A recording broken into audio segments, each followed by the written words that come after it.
Hello, everyone, and welcome to OneSoccer Direct. Andy Petrillo, Alex Gange-Ruzic, Oliver Platt with you. Waking up today to a statement from Concacaf saying that they are investigating Canada Soccer head coach Jesse Marsch. They released the following statement, this line in particular, gentlemen standing out. The CSA and its head coach disregarded regulations applicable to suspended match officials and used offensive language toward Concacaf match officials. Ollie, neither side, Canada Soccer or Concacaf, has really come out to give us a detailed description of any particular incident. But when you look at something like that, we know that Jesse Marsch served a suspension for that game against Honduras, has another game that he is suspended for actions in Nations League. What do you think was the cause for this investigation? Yeah, like you said, at the time of recording, we don't know for sure and we can't be specific, but you can look at tournament regulations. You can look at the FIFA disciplinary codes for what they say about, what would be punished here potentially. And the CONCACAF regulations for this tournament talk about a suspended player or team delegation member, being the coach in this case. They're not allowed in the locker room, the tunnel, field of play, obviously not the bench, and they can't participate in media activities. So it could be any one of those things. The FIFA disciplinary code as well also adds on that they can't communicate or have any contact with anyone who is on the bench during the game as well. So that could be something that they were looking at.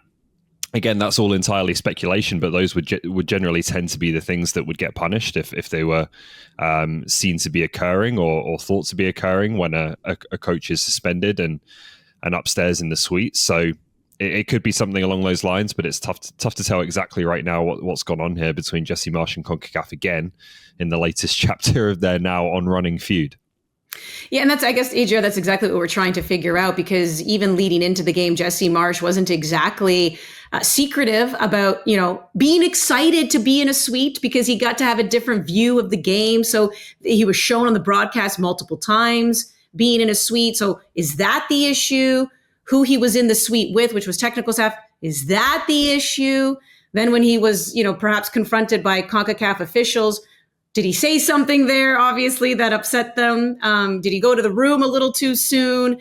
It seems like what's at the issue here, though, is what he himself did as a suspended coach. We're just trying to figure out exactly what that is, because the first thing I ask is, how does a suspended coach get in trouble further? Well, that's it. It's quite the story. But I suppose one way you could look at it as well is just, with Jesse Marsch perhaps having a bit of added scrutiny from CONCACAF, so the poke the bear sort of thing, right? Or he feels like he's been poking the bear a bit, and CONCACAF also might just be having a bit of an extra eye on him, because for me it just stands out because we've seen incidents with suspended coaches in the past. The one that a lot of Canadian fans were referencing that made me laugh was, I think it was 2020 CONCACAF Champions Cup. The then Club America coach got sent off, and there's video of him on a walkie-talkie in the stands talking to his bench. Like, this isn't anything out of the ordinary, but when you have maybe a bit of added scrutiny on you, CONCACAF maybe might be willing to make an example. I wouldn't go that far. That's of course, but when you're in Jesse Marsch's position and you've been talking about this disrespect, I could understand from CONCACAF's perspective why they might be a bit tighter than usual in something like this, where usually we see a lot of leniency. And we're going to get into that, you're right, because it's been a very busy, from a PR perspective, media perspective, for Jesse Marsch this year, and in particular, some of the things that he has said. But speaking of things he has said, the main allegation here is that he used offensive language toward CONCACAF match officials. And I wonder, Ollie, if that is what had this escalate perhaps a little too much. Yeah, I mean, that's worth adding. That's the one kind of direct allegation that they've made, right, is the offensive language. And I know people have been saying, well, if he's not on the bench, how could he have directed offensive language towards match officials as he's screaming down at the referees from upstairs in the suite? I think that refers more to CONCACAF match officials, as in anyone in the stadium wearing a CONCACAF polo shirt, right? Not just the referees. So again, that could have been something that happens upstairs. We don't know, but that's the one thing that they've kind of specified there. All right, JR, let's get into how vocal Jesse Marsch has been. We know that since he's been in charge of the national team, he has, spoke out against U.S. politics, 51st Aid. In fact, that is what has endeared him to Canadian soccer fans. He has questioned refereeing decisions. Again, nothing out of the ordinary. But he did come out and theorize about what did or did not happen to the Vancouver Whitecaps in Concacaf Champions Cup. I mean, he used the word poisoned and basically called out Concacaf in doing a little bit better, perhaps, for the teams that go over to Mexico in this tournament. And I'm wondering if you like it. In many ways, I guess some people do like what he's saying, and especially we in the media, because we get to talk about it. But is there a cost to Marsch attracting a lot of this off-field attention? I mean, I wonder as a coach if he's trying to create an us against them type of mentality in the room. We know that works in many ways. It's been kind of a strategy used in sports for many years. But do you think that there is a cost to this? I think we'll potentially start to see it. An incident like this might be an example of what said cost can look like. I think on the flip side, Jesse Marsch is a very calculated guy. I don't think he's going to be out here intentionally or not accidentally, slipping up and things like this. He knows what he's doing in that regard. I think that's what's been so likable about this, side of him. I think that has really endeared him to Canadian fans, that he's been willing to maybe say some of the unspoken things that haven't been said in the past. Of course, as we know, there can be a risk because you bring added attention, added scrutiny. When you're winning, that's fine, right? There's going to be, no one's going to question any sort of methods. But, I always just think back to the John Herdman comment at the World Cup where, he maybe says the comment about Croatia, you laugh at it at the time, you get, destroyed on the pitch, and all of a sudden that comment blows up. I think with Jesse Marsch, we haven't seen any of it blow up yet. And I think that's what's been so endearing about it. Personally, I don't mind it because I always think, sometimes it's okay to have a bit of that brashness, that boastfulness, especially because he wants this team to embody that a bit more. And, in a sense, it makes sense with this group of players being a bit more on the quieter side. They're not going to be ones to go do it themselves. Almost having him do it as a front for them works well for this group because that almost allows them to just stick to what they've been really good at, which is their team spirit, playing together, just that mentality we've seen from them on the pitch lately. Mm-hmm. Yeah. How do you feel about it?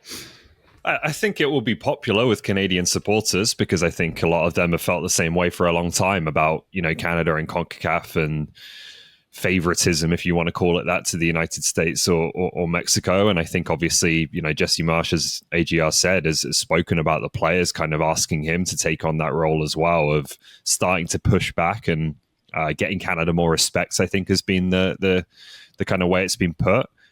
I do think he has to be really careful. I understand all of those concerns. I understand that they want to kind of adopt that them against the world mentality and start to assert themselves and kind of earn that respect within the region. But I think there's a couple of things I'd be concerned about here. The first is that if you are speaking out on things every time, if you're getting yourself involved in these types of incidents repeatedly, there's going to come a point where people just start to tune you out a little bit, particularly on the CONCACAF side, particularly on the refereeing side, right? Like it's one thing to protest a clearly wrong decision against Mexico that did cost Canada in that semi-final. It's another thing to then kind of make the scene that he did in the US game with an incident on Jonathan Davids that wasn't a penalty, right? At some point when that's happening repeatedly, referees just start to kind of think this guy's just going to appeal for anything and I don't really have to pay much attention to it. The second thing I'd be concerned about from Jesse Marsch's own perspective is the potential for future punishments here. He already has a 2-game ban. When that 2-game ban was handed down, the statement that CONCACAF put out said the disciplinary committee has also warned the CSA and Mr. Marsch that more severe sanctions could be taken should incidents occur during future matches. What are those more serious sanctions going to be, right? And do you potentially start to put yourself in danger of if you get another suspension here, if that isn't served by the time Canada is out of the Gold Cup, the next competitive games you play are World Cup matches, and that's where that suspension would potentially carry over to. So you have to be careful, I think, of yes, make your case, yes, stick up for your players and your country, your national team, But I think you've got to choose your moments, and it's starting to feel a little bit like this is just constantly happening over and over again. And I don't think CONCACAF are gonna look kindly upon that. You kind of alluded to it. He was recently on an episode of Park the Bus podcast, and he was asked if he felt that Canada was being discriminated against by CONCACAF. And he did go on to say that he wanted to even the playing field with CONCACAF. And he did claim that there is institutionalism within CONCACAF that favors the United States and Mexico. But he also said right off the bat there, AGR, that the players themselves had said to him that they wanted him to stand up for them and help them earn a little bit more respect, because they felt they were doing that on the pitch, but maybe off the pitch, they wanted a coach that would help them earn that respect in a, confederation where they feel they weren't given that. Do you think that that's, fair? Some of the questioning that he has had of the confederation and their treatment of the Canadian national team? I think within reason, because I think there are quibbles to be had with CONCACAF, so to speak. Ollie referenced, for example, the Mexico game, the process with the penalty, what goes on there from a sporting perspective. I just point that out because, Canada won 6-0 on Tuesday. It's not something that's going to stand out, but there are a few, even Tani Oluwase, he gets punched in the head in that moment in the game, no VAR review, stuff like that. You think, okay, what if that's a 1-1 game in a tournament semifinal? Is that going to be looked at? I think moments of refereeing like that will be stuff you'll want to see him push back for.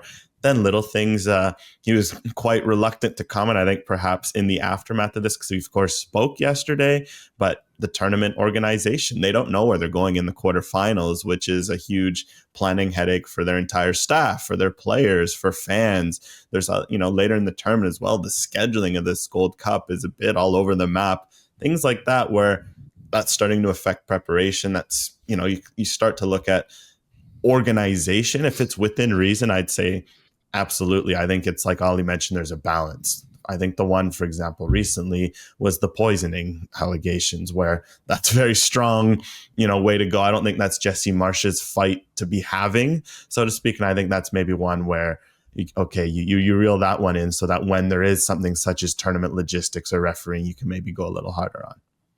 Mm-hmm. Yeah. What I always kind of come back to on this is like the president of CONCACAF is a Canadian. Like I just don't think that confederation, you may think it has its faults, you may think there's things that can be improved. I think it has improved a lot, to be honest with you, in recent years compared to where we were in this region in years past.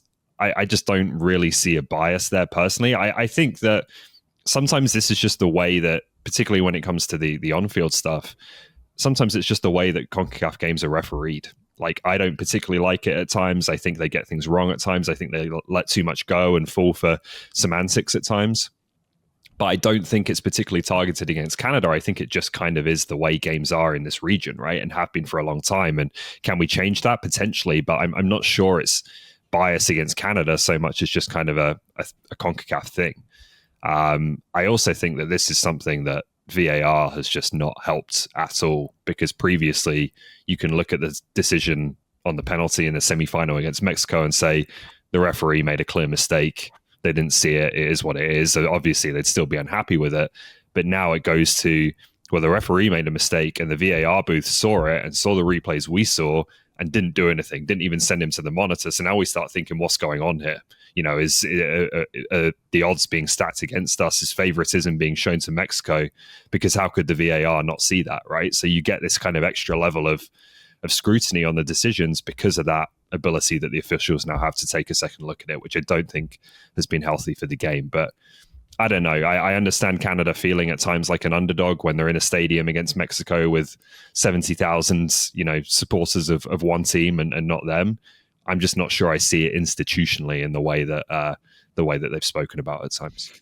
All right, well, moving forward now, because you're right, there are a lot of people that will look at what Jesse Marsch is saying and nod their heads in complete agreement. There will be other people that say, kind of sport, maybe you're making a big deal of things that have just always been a part of the game. But what does he do now? Like, do you think AGR, like, it's time to just stop talking about CONCACAF and get to work? Or do you even think it's in his DNA to do so?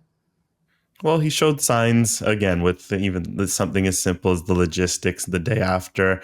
I think it's kind of coming to that point with him now that he's had these experiences at Nations League and Gold Cup. So yeah, I think it's as simple as just maybe letting everything blow over and just get back to Canada's big focus, which is trying to go win this Gold Cup and then continue to prepare for the World Cup.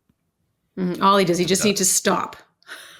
I don't know about stop. I think you just got to be a little bit more careful in choosing your moments and understanding that something like this, like maybe in the past with the refereeing at Nations League and the Whitecap stuff, like you're doing it publicly to make a point and do it quite deliberately. This sounds like something that potentially just, an unsavory situation or some kind of rule was infringed. Like this sounds more unintentional.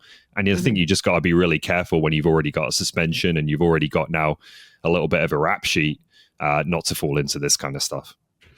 Yeah, so we have yet to hear from Canada Soccer or any more from Concacaf now when it comes to this investigation, but it is worth remembering that his suspension will be over come Saturday. He will be able to be back on the bench for that final group stage game for Canada. So we would have to know an answer before then. And as Ollie alluded to earlier, if there is a further suspension and it's not served at the Gold Cup, that will carry over to the home World Cup of 2026.